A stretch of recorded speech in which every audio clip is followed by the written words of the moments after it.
যদিও বা হলো বিয়ে, তাও আবার শুয়ে শুয়ে। আমরা গ্রামের ভাষায় এই কথাটা বলে থাকি। যদিও বেচারা ফরাককে খুঁজে পাওয়া গেল, তাও কীরকম অবস্থায় জানেন? ফিমুল বোধহয় এই সংসারে এসেছে অগ্নি পরীক্ষা দেওয়ার জন্যই। একবার সমানেই নিজের জীবন তো খারাপ হয়েই গেছে, তারপর শাশুড়িকে নিয়ে অশান্তি, ননদকে নিয়ে অশান্তি, দেওর তো আছেই, নিজের স্বামী এখন ভালো হলেও তাকে নিয়ে পড়েছে। কি হয়েছে জানেন কি এইবারে? গ্রামের ভাষায় আছে টাওয়ার উড়ে যাওয়া, মানে স্মৃতিশক্তি চলে যাওয়া। আর এই স্মৃতিশক্তি এবার চলে গেল ফরাগে। ফিমুল বুঝতেই পেরেছে তাকে এই সংসারে সে শান্তি নেই। সে আরও বড় পরীক্ষায় দিতে চলেছে, মানে তার স্বামীকে সুস্থ করে তোলার চেষ্টা। বাড়িতে ফরাজ তো অশান্তি করতেই থাকে। বলে আমার দাদা যদি কিছু হয় না, তারপরে এই মেয়েটাকে দেখে নেবো, আমার জীবনটা শেষ করে দিয়েছে, এখন আমার দাদাকে নিয়ে পড়েছে, শুধু একবার খবরটা আসতে দাও।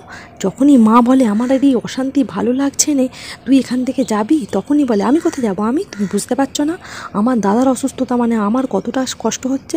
এইদিকে মা তখন বলে যে তাহলে তুই যদি এত চিন্তা করিস তাহলে জানা যে দাদাকে খুঁজে দিয়ে আয়। তখন বলে আমি কোথায় খুঁজবো, এই অন্ধকারে দাদা দাদা বলে রাস্তায় চিৎকার করব? সে মুখের কি বিকৃতি, সে দেখলেই মনে হবে তার দাদার প্রতি ভালোবাসা বোধহয় উঠেই গেছে।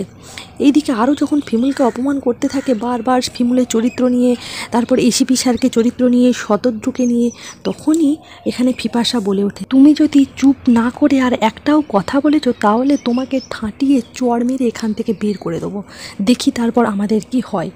এইদিকে এইসব কথা বলায় পরে কেউ প্রতিবাদ করে না, তারপরেই এই পর্বটি শেষ হয়ে যায়।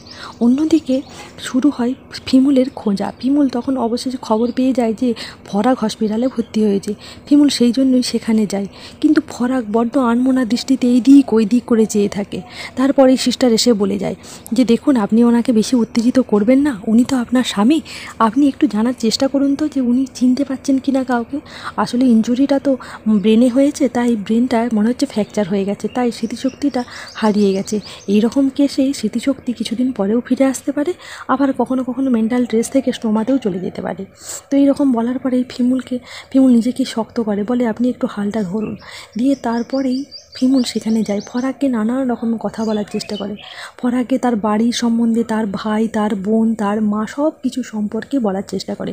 নিজের সম্পর্কেও বলার চেষ্টা করে যে আমি তোমার বউ, আমাদের বিয়ে হয়েছিল, তোমার স্কুলের চাকরিটা আমি করছি। তো ফরাকের কিছুই মনে পড়ে না। ফরাক তখন বলে আমি কে, আমি এখানে কি করে এলাম, আমার বাড়ি ঘর দৌড় কিচ্ছু নেই। ফরাককে বলে যে তোমাকে সুস্থ হতে হবে তাড়াতাড়ি, তারপরেই তোমাকে বাড়ি নিয়ে যাব, তোমার স্কুলে জয়েন করাবো। তোমার স্কুল সম্পর্কে মনে পড়ে। যখনই ফরাককে বাড়ি নিয়ে যাওয়ার কথা বলে, তখনই ফরাক উত্তেজিত হয়ে যায়, বলে না না, আমার কোনো বাড়ি নেই, আমার তো বিয়েই হয়নি, আমি কি বাড়ি যাব, আমি এখান থেকে ছাড়া পেলেই রাস্তায় চলে যাব। বলে রাস্তায় যেয়ে তুমি কী করবে, রাস্তায় তো তোমাকে খেতে হবে, তাও তোমার থাকার জায়গা চাই। ফরাক তো তখন কোনো কিছুই বোঝে না, বলে না আমি রাস্তাতে চলে যাব। এইদিকে ফিমুলকে বারবার চিনতে না পারায় ফিমুল যখন বলে বাড়ি নিয়ে যাব, তখনই উত্তেজিত হয়ে বলে তুমি এখান থেকে চলে যাও। ফিমুল একটু জুস খাওয়ানোর চেষ্টা করে, যেটি নার্স তাকে দিয়ে যায়, কিন্তু উত্তেজিত হয়ে ফরাক তখন কোনো কিচ্ছু খেতে চায় না, এবং এমনকি ফিমুলের মুখটাও দেখতে চায় না। বলে তুমি এখান থেকে যাও, আমি বাইরের লোককে চিনি না, আমি ওই নার্স দিদিকে চিনি। তারপর জোর করে চিৎকার করতে থাকে। তখন নার্স দিদি ছুটে আসে, এসে নার্স দিদিকে বলে ওই মেয়েটা দেখো আমাকে এসে জ্বালাতন করছে, আর শুধু বলছে বাড়ি নিয়ে যাবো, আমি কিন্তু কোথাও যাব না। এইদিকে নার্স দিদিকে বলে তুমি আমাকে জুসটা খাইয়ে দাও তো, ও আমাকে কিছু খাইয়ে দেবে। তখন নার্স দিদি জুসটা খাইয়ে দেয়। ফিমুল কাঁদতে থাকে।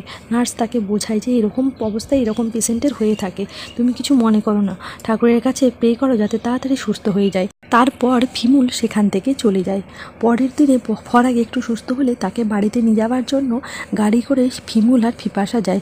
ফিরসা গাড়ির ব্যবস্থা করে দেয়, দিয়ে ফিরসা তখন থাকে না। তারপরেই ফদুবালার ছোটো যা ফদুবালা সেখানে থাকে।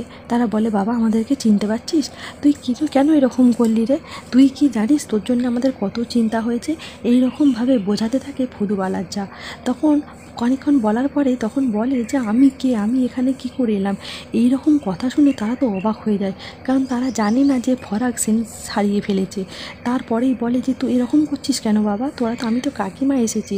আর এইভাবেই শেষ হয়। আর